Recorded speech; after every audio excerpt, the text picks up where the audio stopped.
आज का जो चैप्टर लास्ट टॉपिक है, अभी तक हमने जो इस चैप्टर में पढ़ा, चैप्टर का नाम क्या है? प्रकाश परावर्तन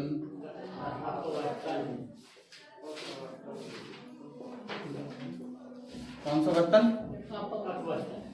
परा और अप। अच्छा, अपवर्तन हो रहा है और परावर्तन हो रहा है प्रकाश का। तो हमने इस चैप्टर में क्या समझा है और क्या याद रखना है? हमारी जो सीखने का जो हमें इस चैप्टर से फायदा मिला वो क्या होना चाहिए? सबसे पहले तो हमें पता होना चाहिए कि प्रकाश की क्वालिटी क्या है, कैसे वो चलता है। सीधी रेखा में बेंड भी हो जाता है। कब बेंड होता है? जब एक माध्यम से दूसरे माध्यम में जाता है। और मुड़ता कब है? दूसरी डायरेक्शन में चला जाता है जब कोई परावर्तक सतह सामने हो, अपारदर्शी सतह हो। ठीक है, वो परावर्तक है। अपवर्तन कहां होता है? जब कोई पारदर्शी सतह होती है। ठीक है, प्रकाश सीधी रेखा में गमन करता है। सबसे पहली चीज ये सीखनी है हमें, जब तक वो किसी चीज से टकराएगा नहीं, सीधी रेखा में चलेगा, फिर मुड़ जाएगा, फिर सीधी रेखा में चलेगा। यहाँ किसी चीज से टकराया, किसी दूसरी दिशा में गया तो वहां भी सीधा चलेगा, फिर टकराया तो सीधा चलेगा, मतलब। ठीक है, उसके बाद हमने परावर्तन के बारे में पढ़ा। अपारदर्शी सतह परावर्तन करती है, दर्पण परावर्तन करता है। तो जब परावर्तन होता है तो दो नियम मैंने बताए आपको। परावर्तन का एक नियम है कि आपतन कोण किसके बराबर होता है? परावर्तन कोण के बराबर होता है। ये याद रखना है। अब ये होते कैसे हैं ये भी ध्यान रखना है। ये सतह है जहां पे कोई आपतित किरण टकरा रही है, उस बिंदु को आपतन बिंदु कहेंगे। उस पे अगर 90 डिग्री का कोण बना देंगे ऐसे, तो इस 90 डिग्री के साथ ये वाला जितने भी एंगल बनेगा उस एंगल को आई बोल दिया। जितना एंगल ये है उतना ही यहां पर टकराने के बाद जब परावर्तन होगा तो ये एंगल भी उतना ही होगा, इसको आर बोलेंगे। तो एंगल आई ये बराबर होगा एंगल आर के। ये याद रखना है। और एक ही तल में होंगे सारे, आपतित किरण, अभिलंब और परावर्तित किरण, तीनों एक ही तल में होंगे। एक लॉन्गिट्यूडिनल होती है, एक हॉरिजॉन्टल होती है। ये हमने पढ़ लिया अभी तक। फिर ये चीज याद रखनी है, नियम याद रखने हैं और मतलब क्या है इसका ये याद रखना है, एक चीज। दूसरी चीज हमने क्या याद रखनी है? दर्पण द्वारा परावर्तन कैसे होता है। जो नॉर्मल दर्पण है रोज हम देखते हैं उसमें बात ही नहीं करेंगे, उसमें सीधा बराबर और उतनी ही दूरी पर प्रतिबिंब बन रहा है। हमने बात किसकी की है? गोलीय दर्पणों की। जो गोल है, जब गोल होते हैं तो उसका सेंटर भी होता है। ठीक है, तो गोल दर्पण या तो इस तरह से होंगे, इस तरफ को पेंट किया हुआ है जिसको क्या बोलेंगे? अवतल दर्पण बोलेंगे। अगर ऐसे है तो उत्तल दर्पण बोलेंगे। परावर्तक सतह इसकी ये है, इसकी बाहर को उभरी हुई है, इसकी अंदर को है। ये है अवतल दर्पण और ये है उत्तल दर्पण। तो गोलीय दर्पण दो पढ़े हमने, ये याद रखना है। कौन से? अवतल और उत्तल। ये याद ही नहीं रखना है, समझ होना चाहिए कि अवतल क्या है, उत्तल क्या है। चम्मच देख लो, चम्मच फ्रंट से जिससे आप खा रहे हैं वो आपका अवतल है, और उस उल्टी तरफ से पकड़ेंगे तो उत्तल है। उसमें देख लेना, जैसे मैंने इमेजेस बताई हैं वैसे ही बनेंगी। अब परावर्तन पता चल गया हमें। अब हमने क्या सीखा था? इनके द्वारा प्रतिबिंब कैसे बनते होंगे। समतल दर्पण में तो सीधे बन रहे थे, 8वीं में पढ़ा है हमने। इनके बारे में भी थोड़ा बहुत पढ़ा है 8वीं में, लेकिन यहां पर डिटेल में बताया गया कि वो प्रतिबिंब जो इनके द्वारा बनते हैं वो कैसे बनते हैं। अब ये प्रतिबिंब याद रखने हैं आपने। अवतल दर्पण में कैसे बने, उत्तल दर्पण में कैसे बने, सब ये जानने के लिए आपको क्या पता होना चाहिए? कोई दो किरणें लेनी है, जब वो परावर्तन के पश्चात जहां पर कट रही हैं एक दूसरे से वहां पर प्रतिबिंब बनेगा। ये याद भी हो जाता है ऐसे भी। अच्छा, किरणें याद रखनी है आपने। पहले तो नाम याद रखने। यहां पर होता है पोल, यहां पर इसकी कोई फोकल दूरी होगी। देखो, जितना वो मुड़ेगा उतनी फोकल दूरी कम होती जाएगी, जितना वो और सीधा होता जाएगा उतनी फोकल दूरी दूर होती जाएगी। समझ गए? Good morning. समझ गए? तो फोकल दूरी निर्भर करती है कितना उसमें झुकाव है, कितना झुकाव है। ज्यादा झुकाव है फोकल दूरी कम हो जाएगी, सीधा है तो फोकल दूरी और दूर हो जाएगी। ठीक है, तो फोकस दूरी जहां पर है वो फोकस दूरी f से, छोटे f से निरूपित की जाएगी। पॉइंट को कैपिटल F लिखेंगे और उतनी ही आगे दूरी पर इसका सेंटर भी होगा, ये याद रखना है। अब किरणें कौन कौन सी हैं? या तो प्रतिबिंब जो रखा हुआ है उससे किरण कौन सी आएगी, या तो ऐसे आ सकती है समांतर, या फोकस बिंदु से होकर गुजर सकती है, या सीधी पोल पर जाके टकरा सकती है, या सी बिंदु से होकर जा सकती है। अब टकराएगी, दर्पण पर टकराएगी किरण, आपतित किरण, तो टकराने के बाद वो परावर्तित होगी उसी एंगल पर, ठीक है। ये आई एंगल जितना बना उतना आर बनेगा, ये याद रखना है। अब जब भी समांतर जाएगी कोई किरण और टकराएगी दर्पण पर, तो वो परावर्तन के पश्चात कहां से होकर गुजरेगी? फोकल बिंदु से, फोकस पॉइंट से होकर जाएगी। और जो फोकस पॉइंट से होकर जाएगी परावर्तन के पश्चात वो समांतर गुजरेगी। एक दूसरे के पूरक हैं दोनों, उल्टे बता देने हमने। अगर पोल पर टकराएगी तो जितना एंगल यहां बनेगा उतना ही एंगल यहां बनेगा, ठीक है। अगर सेंटर से होके जाएगी तो सेंटर से होके जाएगी, सेंटर से होके ही हट जाएगी। इसका कारण भी मैंने बताया था आपको, ये मैथ में ही पढ़ा है आपने। बस ये याद रखनी है। किरणें, दो किरणें कोई भी ले लेनी है, उनको जहां पे वो कट रही है वहां पे उसका प्रतिबिंब बन जाएगा, समझ गए। अब ये याद रखना, किरण आरेख याद रखने आपने। तीसरी चीज क्या आ गई? किरण आरेख याद रखने हैं। पहली चीज हमने पढ़ी नियम, दूसरी चीज हमने पढ़ी दर्पण दो प्रकार के, अवतल और उत्तल कैसे होते हैं, तीसरी चीज किरण आरेख पढ़े। तीन चीजें हो गई, किरण आरेख पढ़ लिए। चौथी चीज प्रतिबिंब कैसे बनते हैं। तो प्रतिबिंब हमें याद होनी चाहिए कैसे कैसे बन रहे थे। कहाँ है इसका डस्टर? कहाँ?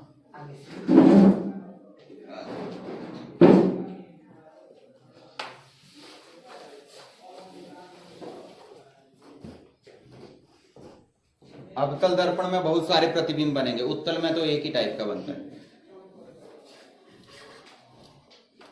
ये पोल है, ये फोकस दूरी मान लो, उतनी ही दूरी पे आगे सेंटर ले लो।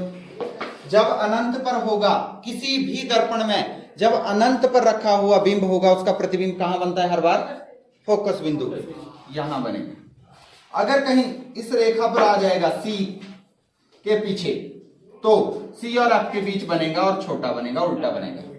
सी पर आ जाएगा तो सी पर ही बनेगा, उतने ही साइज का बनेगा, उल्टा बनेगा। इससे अब देखो यहां रखा प्रतिबिंब हमने, तो प्रतिबिंब यहां बन रहा है, यहां रखेंगे तो यहां बनेगा, उल्टा बनेगा। अब यहां छोटा था, यहां बड़ा हुआ, यहां अब बड़ा हो जाएगा। यहां बिंदु साइज का था, थोड़ा बढ़ रहा है, यहां बराबर हो गया, अब बढ़ते जाएंगे, अब आगे को बढ़ते जाएंगे। अब एफ पर रखेंगे तो जब अनंत पर था बिंब तो एफ पर प्रतिबिंब बना था, अब एफ पर बिंब है तो प्रतिबिंब कहां बनेगा? अनंत पर। अब एक लास्ट पॉइंट है कि एफ और पी के बीच में अगर हम रखेंगे बिंब को तो प्रतिबिंब अब इधर नहीं बनेगा, उधर बनेगा और बड़ा बनेगा, ऐसे, है ना। ऐसी ही सिचुएशन कहां थी हमारी? लेंस में। और वो कौन सा लेंस था? उत्तल लेंस।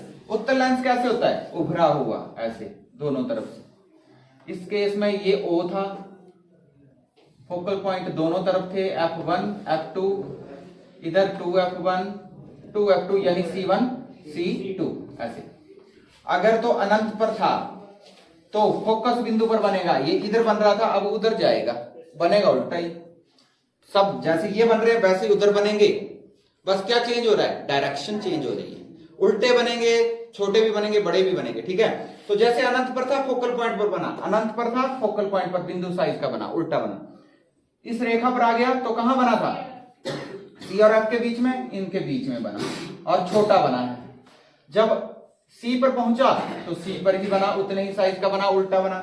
जब सी और एफ के बीच में है तो इससे आगे बनेगा और बड़ा बन जाएगा, उल्टा बन जाएगा। एफ पर रखेंगे तो कहीं दूर बनेगा, अनंत पर। अब जब यहां रखेंगे तो क्या था? इधर बना था बड़ा, इस केस में इधर बड़ा बना था, अब इधर कोई बनेगा बड़ा कहीं सी और एफ के बीच में, यहां रखा है ना हमने, तो इधर को बड़ा बनेगा ऐसे, ठीक है। जो सिचुएशन यहां थी वो लेंस में उत्तल के केस में होगी, और फर्क क्या है कि ये इस तरफ बन रहा था, वो उस तरफ बनेगा, समझ गए।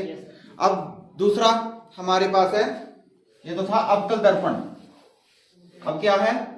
उत्तल दर्पण। इसमें दो ही केस आएंगे हमारे, यहां कोई अनंत पर वस्तु थी तो कहां बना था, फोकल पॉइंट पर। ये आभासी बन रहा है और ये वास्तविक थे, इसमें ये वास्तविक थे, ये एक आभासी था, सीधा था, बड़ा था।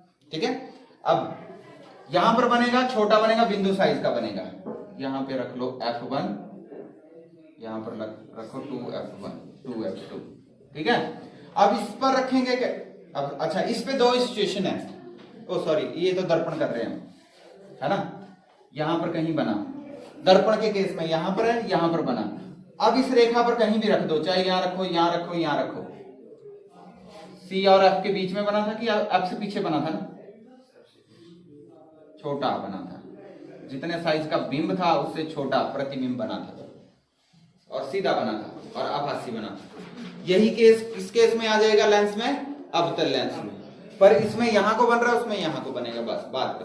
ठीक है, ये चीजें पता होनी चाहिए। अब आपसे क्या पूछा जाएगा, इंपॉर्टेंट क्वेश्चन क्या पूछा जाता है कि दर्पण में, कौन से दर्पण में सीधा और बड़ा प्रतिबिंब बनता है और कब बनता है।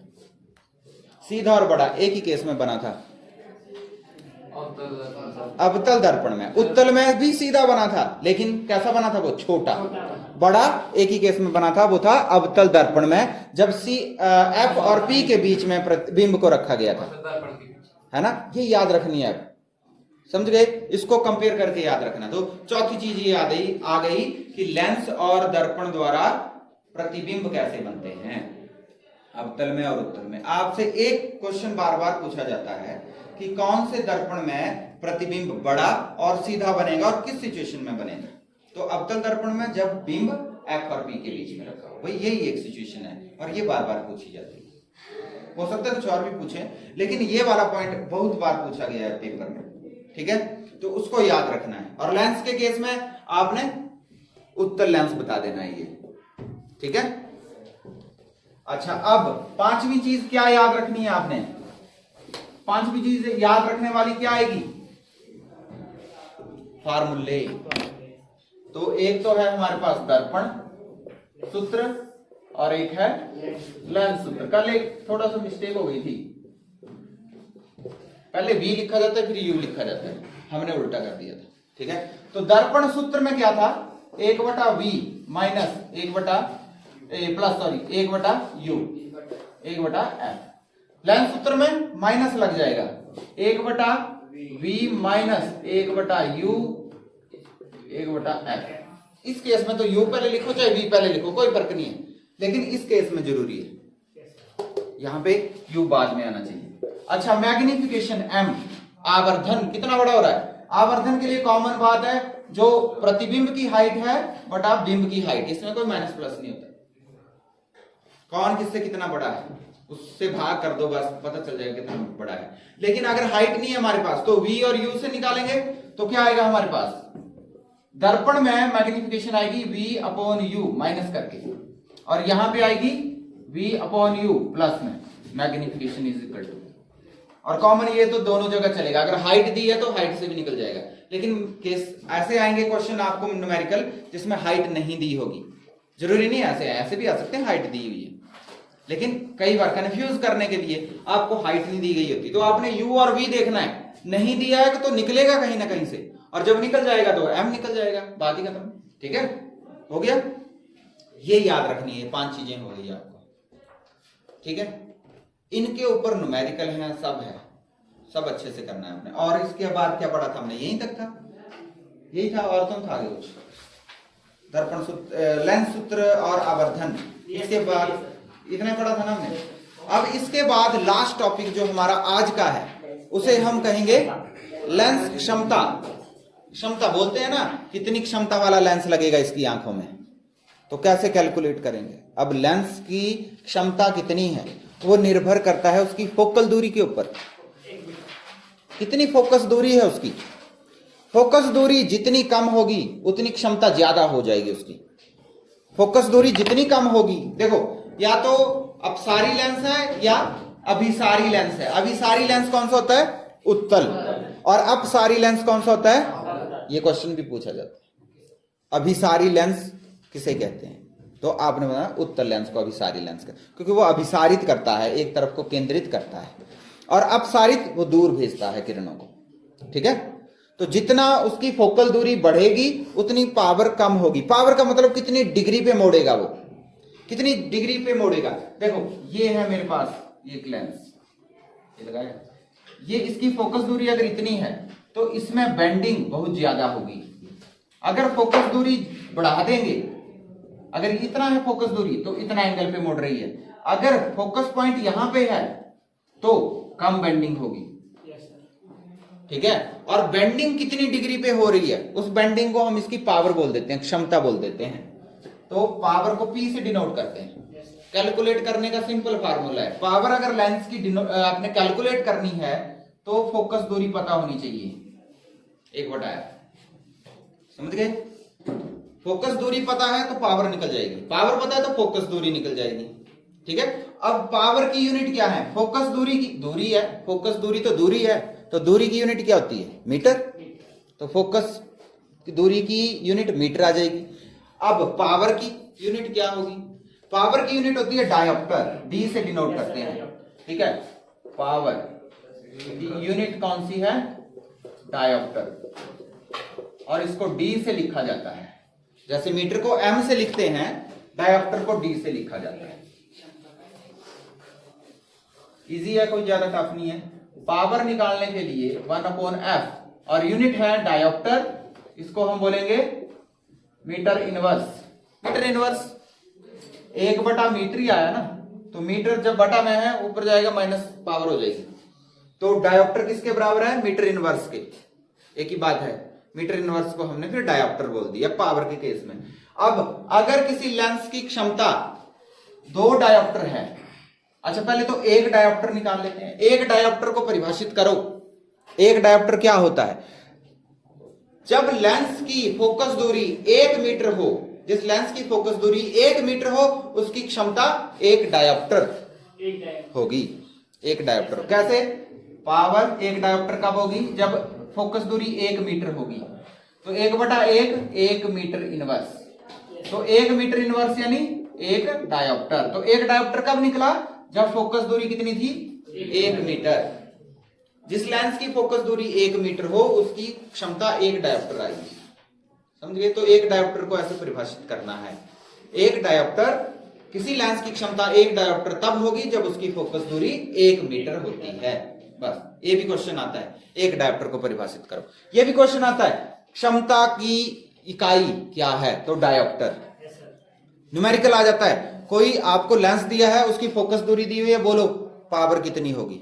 अब फोकस दूरी, अच्छा डायोप्टर दिया हुआ है, कई बार पावर दी हुई है, 2 डायोप्टर वाले किसी लेंस की फोकस दूरी निकालो, पावर कितनी है, 2 डायोप्टर, फोकस दूरी नहीं पता, एफ को इधर ले जाओ, 2 को इधर ले जाओ, एफ को इधर ले गए 1/2 0.5 मीटर, फोकस दूरी निकल गई। जिस लेंस की क्षमता 2 डायोप्टर है उसकी फोकस दूरी ऐसे निकाल देंगे, फार्मूला हमें पता है। अगर फोकस दूरी दी है उसकी वैल्यू डालनी है, पावर इधर निकल जाएगी, समझ गए। अगर फोकस दूरी दी है, मान लो ये दी है जैसे 0.5 मीटर दी है, तो पावर 2 आनी चाहिए, निकाल लेते हैं। P = 1/5/10 हो जाएगा ना, 0.5 मतलब 5, तो 5/10 करेंगे तो 10 ऊपर चला जाएगा ना, जो सबसे नीचे आएगा वो ऊपर चला जाता है, तो 5 ऐसे आ जाएगा, 5 2 10, पावर कितनी आ गई। अगर पावर दी होती, फोकस दूरी नहीं दी होती, पावर दी होती 2 डायोप्टर, अगर मान लो 2.5 डायोप्टर दी हुई है तो फोकस दूरी निकालो, निकल जाएगी 1/f, f को इधर ले जाओ, 2.5 को इधर ले जाओ, 1/2, 2.5 चौक 10, या ऐसे कर लो 1/2 मतलब बटा 10, 25/10 हो गया ना, 2.5 का मतलब 10 ऊपर जाएगा, नहीं गया, पॉइंट लगा, 100 लगा, 25 चौक 100, कितने फोकस दूरी आ गई, 0.4 मीटर, फोकस दूरी निकल गई। ऐसे निकालनी है अपनी क्षमता, समझ गए। ये लास्ट टॉपिक था हमारा, इस पर न्यूमेरिकल पूछे जाएंगे। न्यूमेरिकल आपसे ये दर्पण सूत्र और लेंस सूत्र के ऊपर भी पूछे जाएंगे। आपको पूछा जाएगा आवर्धन निकालो, आपको कुछ जैसे न्यूमेरिकल हमने पहले किए थे, अपने एक्सरसाइज में जितने भी न्यूमेरिकल हैं लेंस फॉर्मूले को लेकर या दर्पण फार्मूले को लेकर उन सबको सॉल्व करो। नहीं आता तो यहां आके पूछो, पहले खुद सॉल्व करने का प्रयास करो, ठीक है, अच्छे से। अगर ये फार्मूले, ये 6 चीजें तुम्हें आ जाती हैं, छठी चीज ये थी पावर कैसे निकालते हैं। कई बार क्या होता है, जो बड़े बड़े टेलीस्कोप या दूसरे लेंसेज होते हैं जिनसे हम बड़ा करके देखते हैं, माइक्रोस्कोप वगैरह के, उसमें एक लेंस नहीं होता, उसमें बहुत सारे लेंस इकट्ठे किए होते हैं। तो उसकी क्षमता निकालनी हो तो सीधा जमा कर दो। मान लो हमारे पास 2 डायोप्टर का एक लेंस है, उसमें जोड़ा हमने 5 डायोप्टर का एक और लेंस, फिर 2.5 डायोप्टर का एक और लेंस जोड़ा है और एक लेंस बना दिया है, तो वो उसकी टोटल पावर कितनी हो जाएगी, जोड़ देंगे, बात ही खत्म। 5 2 7 2 9, 9.5 डायोप्टर हो जाएगा। डायोप्टर को ऐसे जोड़ देते हैं। एक और चीज जो आपने याद रखनी है, अगर आपका लेंस उत्तल लेंस है तो पावर किस में आएगी, पॉजिटिव में। अगर अवतल है तो पावर नेगेटिव में आएगी, ऐसे है ना, ऐसे उल्टा तो नहीं बोलते, ऐसे। तो ये याद रखना है आपने। अगर बोला है उत्तल लेंस 2.5 डायोप्टर की क्षमता वाले उत्तल लेंस की फोकस दूरी निकालो, उत्तल लेंस बोला है तो उत्तल लेंस के लिए आपने प्लस लगाना है। अगर अवतल लेंस बोला है तो डायोप्टर के लिए माइनस लगा देना है। अगर बोला है 2.5 डायोप्टर का लेंस है उत्तल, तो इसकी पावर कैसे लिखेंगे आप, उत्तल लेंस है, power is equal to 2.5 D. अगर बोला है 2.5 डायोप्टर का अवतल लेंस है तो पावर कैसे लिखेंगे आप, -2.5 डी। ठीक है, समझ गए। ये चीज भी याद रखनी है, ये 7वीं चीज मान लो। पावर को पॉजिटिव में काउंट करेंगे जब उत्तल लेंस है, और जब अवतल लेंस है तो पावर को नेगेटिव में। अब सारी एक्सरसाइज करनी है आपने, अच्छे से सॉल्व करनी है। कोई चीज नहीं समझ आई है कहीं लेंस में, दर्पण में, तो पूछ लेना है, शर्म नहीं करनी है।